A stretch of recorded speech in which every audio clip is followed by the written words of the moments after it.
silabus organisasi berbeda dari evaluasi silabus bahwa it carries assumption about the nature of learning as well as language in organizing each item in a syllabus. It is necessary to consider factors which depend upon a view of how people learn.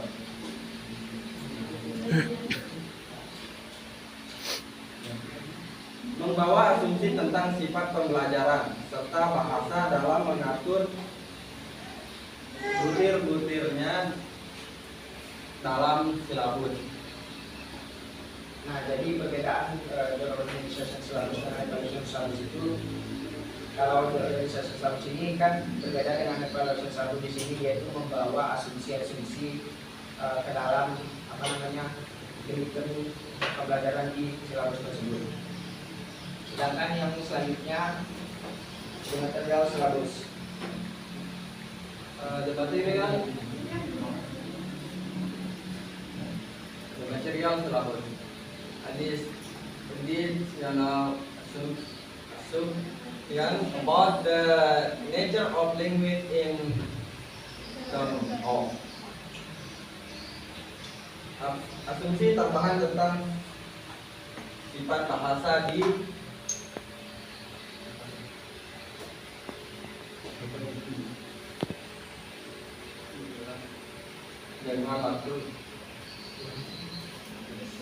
yang pertama, konteks of language. Kedua, relative weight and interaction of skills. Three, number and type of exercise. Number four, degree of persistence on repetition will be decided by the author. Pertama, konteks bahasa. Yang kedua, pembentukan relatif dan integrasi keterampilan. Yang ketiga, jumlah dan jenis latihan. Yang keempat, tingkat daur ulang atau revisi akan ditentukan oleh pemilih.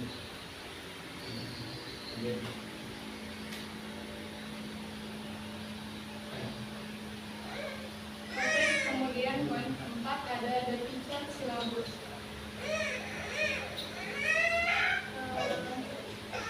Syllabus atau syllabus guru terakhir. Teacher second stage of interpretation usually comes from the teacher.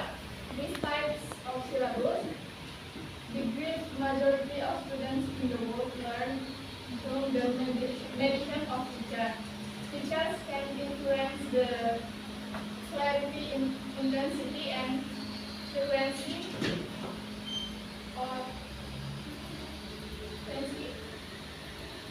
of any items and affect the image that the learners receive.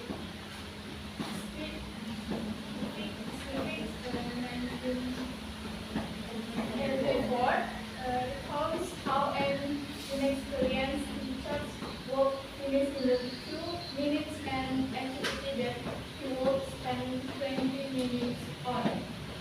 These types of variability affect the degree of learn. Penafsiran tahapan kedua biasanya datang melalui guru. Silabus jenis ini adalah sebagian besar siswa di dunia belajar melalui mediasi seorang guru. Guru dapat mempengaruhi kejelasan, intensitas, dan frekuensi dari setiap item dan mempengaruhi citra yang diterima peserta didik. Stevie 1984 menceritakan bagaimana seorang guru yang tidak berpengalaman menyelesaikan dalam 2 menit aktivitas yang dapat menghasilkan 20 menit. Variabilitas semacam ini mempengaruhi tingkat pembelajaran. Kemudian the classroom syllabus. Syllabus kelas. Kelas bukan hanya the classroom is not simply and natural channels for the passage of information from teacher to learn. It is a dynamic interactive environment which affects the nature both of the institute, count, and what is learned. A teacher knows two different things happen in the classroom. Second, a lesson is a communicative event which is created by the interaction of number of persons. And then the classroom to create this condition which is will affect the nature of playing listen. Fourth, reader knows the from outside interrogation to deal with administrative methods sufficient. Student may be fired asking irrelevant question. Pembelajaran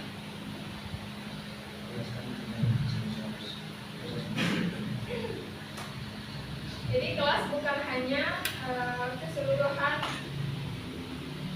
netral untuk menyampaikan informasi dari guru ke mahasiswa ke siswa. Ini adalah sebuah dinamika lingkungan interaktif yang mempengaruhi sifat baik dari apa yang diajarkan dan apa yang dipelajari. Seorang guru tahu dua hal yang berbeda terjadi di dalam kelas. Pertama, pembelajaran adalah peristiwa komunikatif yang diciptakan oleh interaksi sejumlah kekuatan. Kemudian ruang kelas juga menciptakan kondisi yang akan mempengaruhi sifat pembelajaran yang direncanakan. Kemudian terakhir, suasana panas berbisingan dari luar interupsi berurusan dengan masalah administrasi pengunjungan. Siswa mungkin ingin lelah mengajukan pertanyaan yang tidak relevan dan lain-lain. Terakhir ada silabus. Dalam silabus. Silabus yang dibahas belum biasanya dianggap silabus eksternal. Pelajaran mungkin berpartisipasi dengan reaksi mereka sampai batas tertentu, tetapi pada dasarnya mereka berbeda di antara luas pelajaran. Pertama, lebih merupakan catatan retrospektif dari apa yang telah dipelajari daripada rencana prospektif tenaga yang akan dipelajari. Karena alasan ini adalah pelajaran harus diperhitungkan secara berkelanjutan melalui setiap tahap proses desain kelas.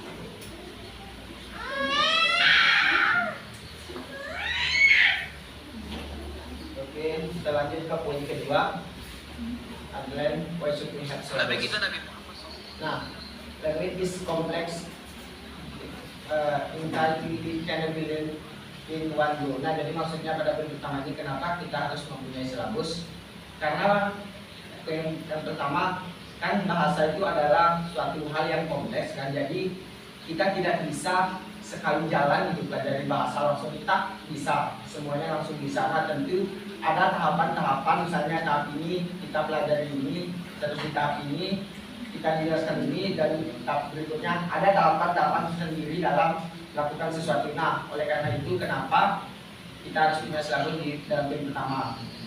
Nah, yang poin kedua ada kaitannya apa dengan poin pertama. Nah, dari hal-hal yang kompleks itu kita bisa memecahkan tuh apa namanya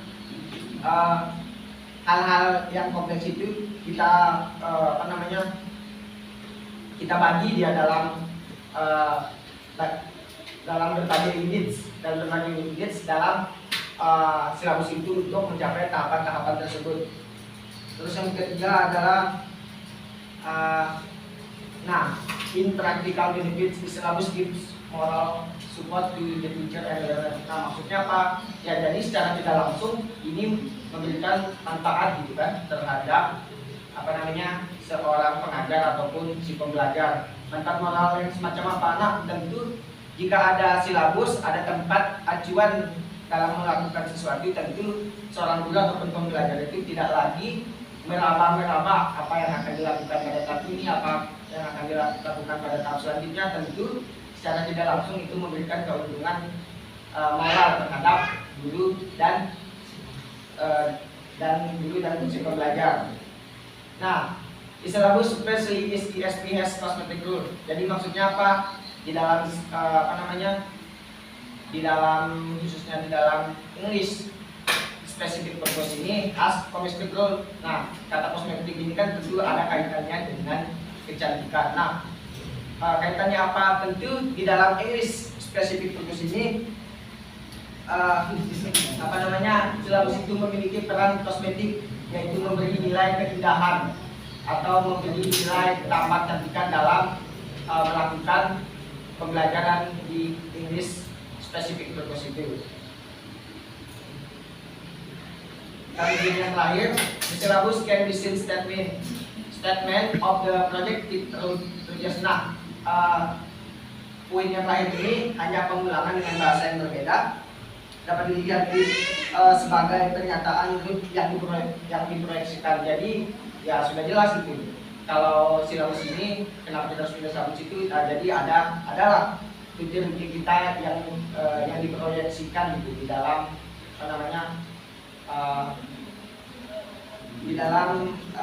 proses menjalankan silabus itu, antara mengetahui di mana posisi kita sebagai guru, di mana posisi kita sebagai pelajar.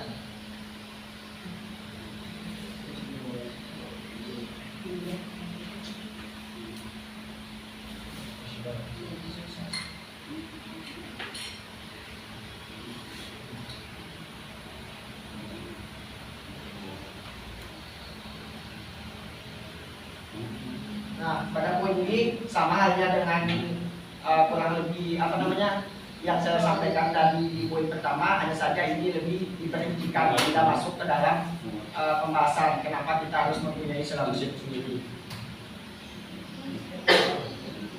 Nah, di sini ada kriteria apa sih yang bisa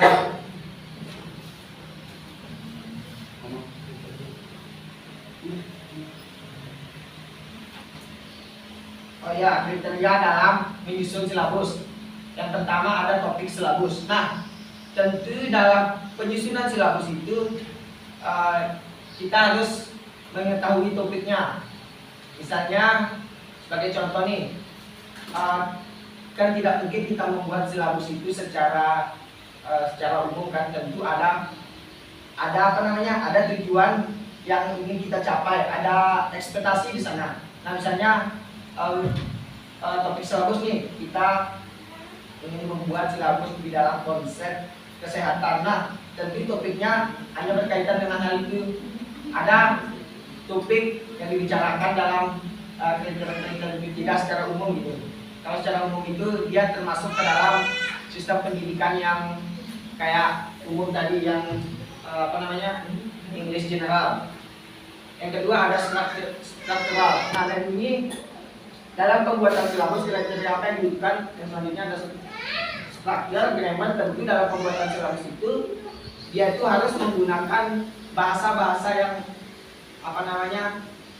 struktural gitu, real, menggunakan bahasa ini mulai dari pembentukan kalimat, terus tensesnya, dia itu harus menggunakan struktur yang baik. Terus fungsional. Nah, fungsional di sini dia itu ada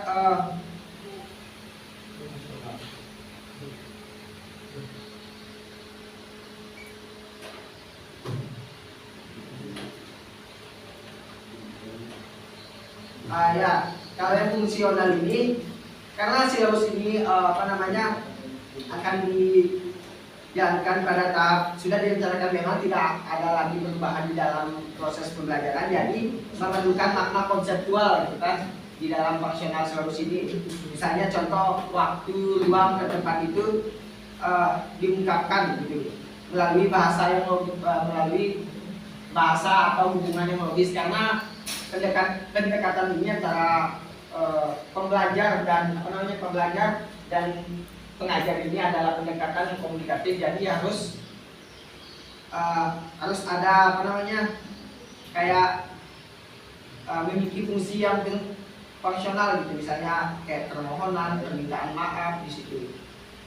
Terus selanjutnya ada skill silabus. Nah, dalam poin skill silabus ini dia itu yang kriteria dalam yang diperhatikan dan pada poin 4 ini secara umum, misalnya reading, terus listening dan writing itu secara umum. Hal itu termasuk dalam kriteria dalam penyusunan silabus dalam sekali itu. Terus tas. Nah, tas base ini silabus ini berdasarkan pada tentu dalam pembuatan silabus pasti ada tahap pembuatan penyusunan tentang latihan apa yang akan diberikan. Ada tahap-tahap pembelajaran itu diberikan latihan berupa latihan soal ataupun latihan apalagi yang sudah disusun dalam silabus itu. Terus diskurs atau skill silabus typo ya. Jadi diskurs ini terkait dengan wacana dia ini masuk ke skill penuturan ya. Jadi kriteria ini harus diperhatikan dalam penyusunan silabus. Diskurs masuk ke dalam wacana penuturan, bagaimana penuturan itu secara secara nyata ada kaitannya dengan pembelajar itu lakukan.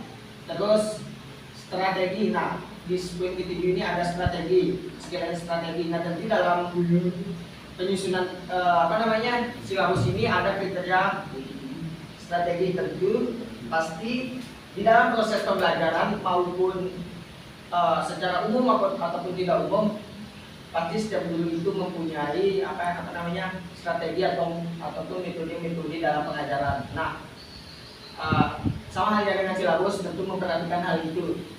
Sesekali tetap memasukkan strategi belajar di dalam penyusunan silabus. Nah, yang terakhir ada situasional silabus. Nah, kriteria ini berkaitan dengan kehidupan nyata pembelajar atau kehidupan sehari-hari. Nah, dalam kriteria dalam menyusun silabus poin 7 ini harus ada tuh poin yang dimana poin itu membahas kebiasaan yang terjadi secara nyata nanti dari hal yang dia pelajari.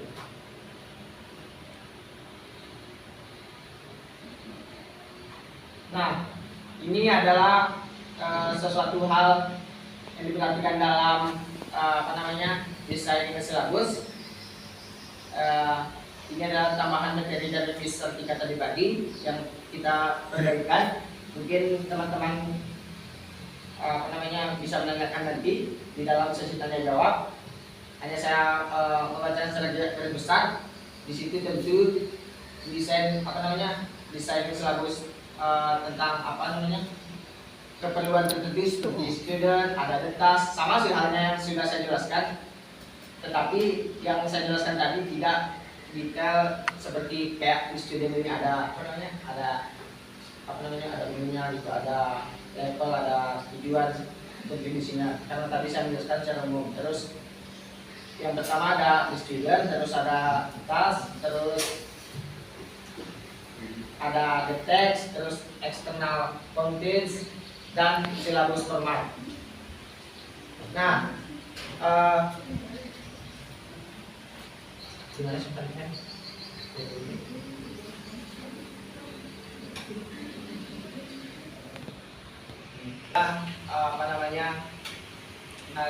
Contoh model silabus dalam English spesifik sebenarnya pada kesempatan ini dijelaskan oleh peserta.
Wajib. Satu kelompok satu. Biasa berapa lagi? Panjang kan ya?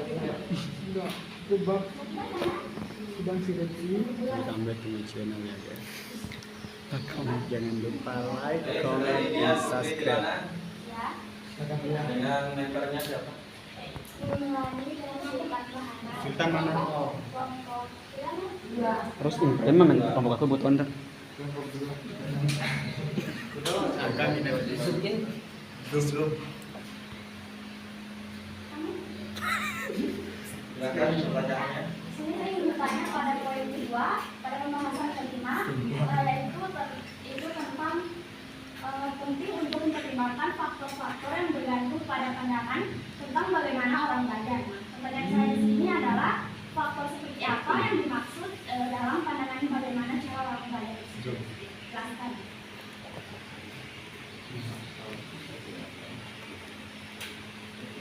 Dua got.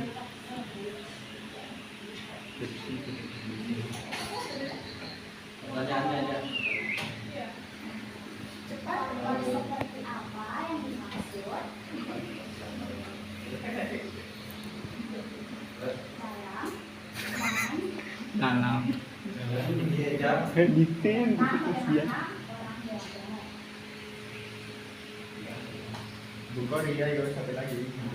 Bukori. Terakhir, ya. Ya. Kori. Untuk kelompok Bung Hoir.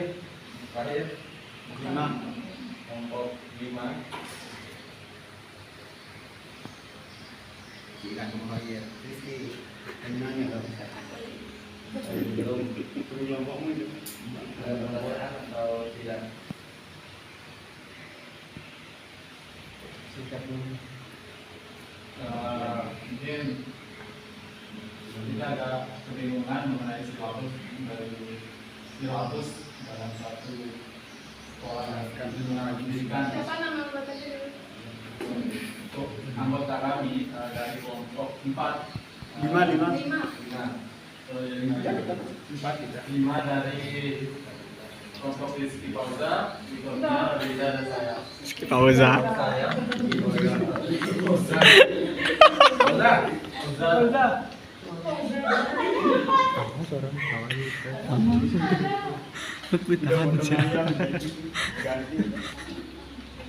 Astagfirullah.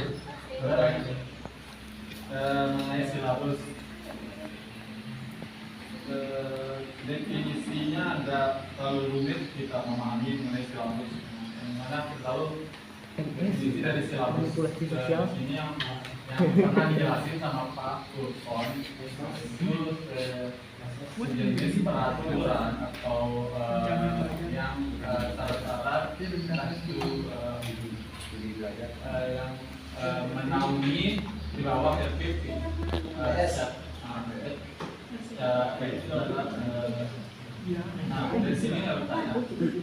Sedangkan di FPP di sana ada langkah-langkah metode yang aplikasikan di one what kriteria, ada skill dan strategi. Berarti di skill dan strategi sini kita tidak di FPP ini silabus hanya berupa belajar, apa ada pengaplikasiannya di mana?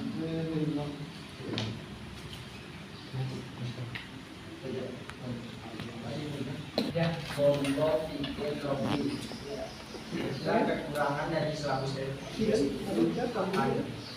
Nah, jadi ada di materi yang lengkap tentang silabus itu tentang apa namanya hal yang dapat berubah atau tidak sejalan bilangan dalam menjalankan apa namanya silabus PSBB. Nah, dalam kita menjalankan suatu apa namanya kegiatan pada tahapan yang sudah ada di dalam silabus itu, misalnya kita ini udah ada perencanaan nih di dalam silabus ini.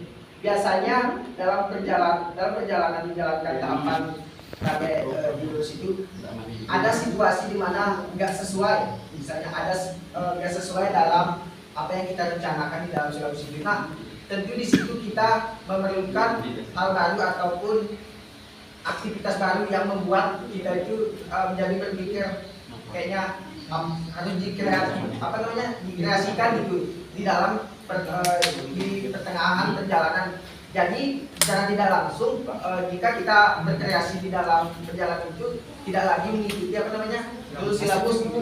Karena kita tidak tahu itu ada hal-hal yang tidak kita lihat dalam perjalanan dalam menjalankan tahap itu gitu. Jadi itu kekurangan atau celah dalam silabus. Berarti maksudnya bahwa materi dalam silabus ini dia bisa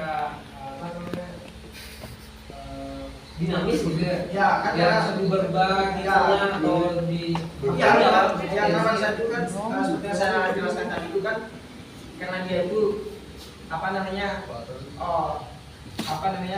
kan sangat kompleks gitu kan. Jadi kalau misalnya kalau kita menduga nih hari ini kayaknya bisa kita menyelesaikan tentang ini gitu kan, tapi bisa jadi dan di dalam perjalanan itu ada hal-hal yang tidak bisa kita selesaikan, ada yang kita tidak duga gitu kan, karena ya memang benar sih apa adanya belajar bahasa itu tidak mungkin kan dalam sekali jalan, misalnya hari ini belajar struktur, belajar listening itu pengucapan dalam sekali jalan itu ya itu adalah yang sangat kayaknya tidak mungkin. Itu aja. Mungkin ada tambahan atau bantuan cobaan dari teman-teman atau mendiskusikan tentang apa namanya ya cukup tambahan ada permasalahan dengan ada kaitannya dengan apa namanya silabus evaluation yang tadi dibacakan oleh saudara Eka. Perguruan tinggi itu apalagi swasta ya, apalagi perguruan tinggi swasta, yaitu ada penyusunan silabus, tetapi tetap berdasarkan kepada dokumen yang diturunkan oleh kementerian yang sudah dijelaskan tadi dalam evaluation syllabus, yaitu harus berpatokan pada itu karena sudah dilakukan research, makanya ada disebutkan evaluation, ada tahap-tahap pembenaran di dalam situ. Nah, seandainya itu adalah perguruan tinggi negeri, bisa jadi secara utuh ataupun secara full itu dipakai oleh perguruan tinggi, tetapi kalau pernah saya baca, kalau nggak salah silabus dalam bentuk perguruan tinggi biasanya dibuat oleh ngerti nggak apa oleh ya memang dia beda dari kementerian, tetapi dia itu kan karena swasta nggak secara utuh itu patokannya terhadap silabus yang didatangkan dari kementerian itu kan seperti yang kita lihat dari kita sendiri kan banyak tuh kampus-kampus yang swasta berkreasi sendiri di luar apa yang ditentukan oleh pemerintah, tetapi tetap ada jalan yang sudah ditetapkan secara garis besar ini. Mungkin itu tentang silabus. Karena kita sebenarnya bahas silabus di ISP tentang pembelajaran di spesifik. Mungkin ada tambahan dari Bung Hen tadi katakan biar agak clear dikit. keluarkan Bu. Perlu diluruskan, perlu di zoom. Mengapa ada perbedaan? Ada perbedaan. Silabus dan FPP, silabus di sini biar lebih ringkas dan padat. Silabus itu buku pedoman yang membuat kegiatan pelaksanaan belajar mengajar yang dibuat oleh pusat atau kementerian turunan. Buku pedoman ini harus diikuti oleh guru mahasiswa peserta didik melalui lesson plan atau RPP, rancangan pelaksana pelajaran. Baru di sini pengaplikasiannya di RPP, muat tidak muatnya nanti di silabus. Tuntunan itu dituntut kita melalui silabus pedoman untuk merancang desain frame kerangka bekerja kita di RPP. Maka disinilah di RPP ini ada kebebasan, makanya kemarin kan di Prapurkon ada kebebasan membuat RPP. Baru silabus ini tidak bisa diubah dan lain-lain supaya ada kebijakan turunan dari pusat. Ya. Thank you. Jelas? Bisa dipahami. Thank you untuk Bisa dipahami kan? Thank you untuk tambahannya. Bung Boy dan presenter. Baik, untuk pertanyaan selanjutnya. Jawab Haikal. Masuk Amin. Jawab. Kalau tunjuk. Ada bagian yang agak rumit. Wah.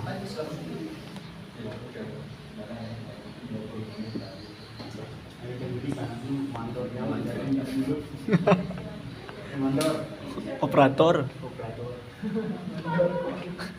Mandor kerja. Bangunan Iya, kan ngawas-ngawas kita lu kan. Dan kerja di dua.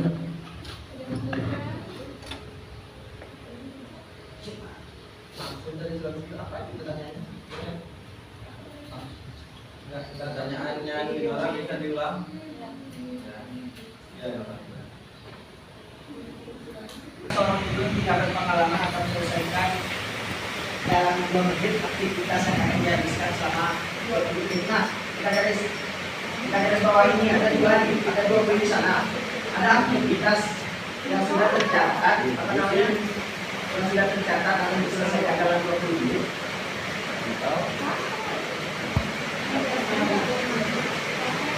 Ya, ada kegiatan yang harus diselesaikan dalam 2 menit dan dia menyelesaikan dalam 20 menit karena dia tidak berpengalaman. Nah, munculnya dari titik selalu sedih. Jadi itu maksudnya karena ada pedoman pedoman yang dibaca itu udah dia pengalaman yang nggak lancar dalam proses pembelajaran dan dia ditambah lagi dia tidak mengikuti jadi dia selalu sini dan itu dia kayak timbul semacam tadi yang kita kekurangan dalam penyampaian pertanyaan Bang Robi, timbul hal-hal yang makin melebar dalam proses kegiatan itu sehingga apa yang sudah dilakukan misalnya harus selesai dalam 2 menit itu ya karena dia punya pengalaman di situ selesai dalam 2 menit. Nah, karena di sini dijelaskan kan sebagian besar kan proses pembelajaran itu ada jadi ada melalui penempatan seorang guru dari seorang guru ya. Nah, ya ini ketika kita memiliki silabus sebelumnya dan semacam ini itu dapat mempengaruhi kejelasan dalam proses pembelajaran itu karena ada di suatu cara pedoman itu dan itu mempengaruhi frekuensi dan intensitas juga dengan demikian dapat mempengaruhi citra yang dapat diterima oleh siswa. Jadi setelah juga mungkin apa namanya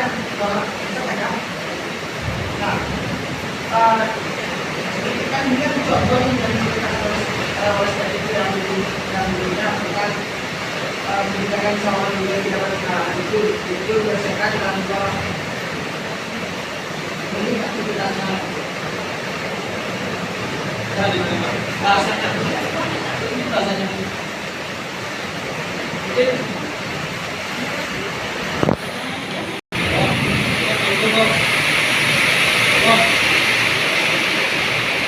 Haikal.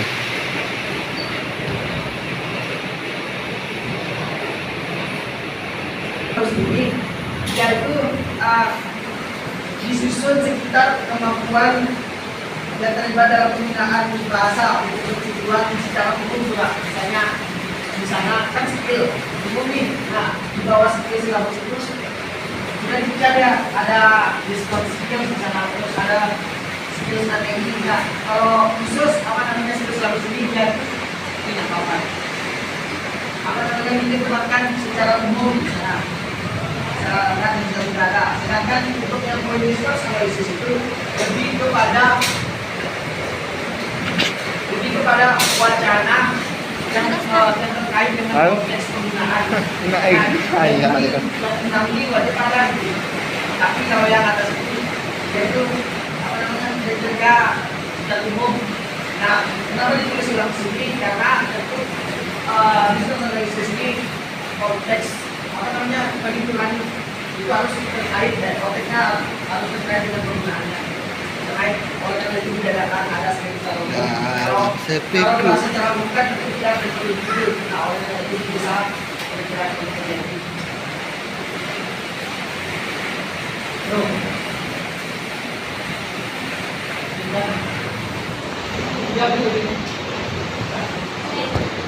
Yang pelajari yang pertama terus apa yang lebih dasar untuk mempelajari atau untuk belajar terus ada apakah beberapa teknik yang kita berikan untuk mempelajari tersebut namanya kita dua faktor yang dimaksud dengan bagaimana mempelajari itu apakah yang ada dari apa yang tidak dipelajari terus lebih dasar untuk belajar terus mencari apa yang lebih berguna di kelas mempelajari. Jadi faktor itu lebih kepada mencari jalan dan kemudahan untuk menemukan situasi pembelajaran yang menyenangkan. Jadi membersihkan faktornya itu termasuk apa yang dipelajari, apa yang menjadi dasar untuk dipelajari, terus dan apa yang dipelajari dan apa yang digunakan. Setelah dipahami tekniknya,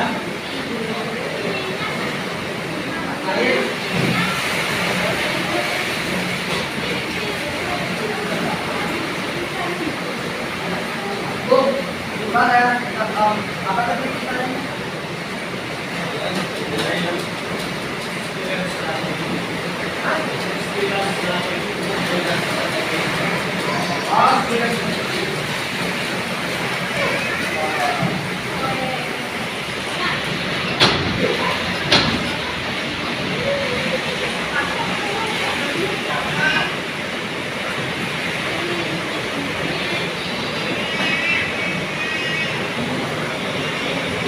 Real. Kamu maju.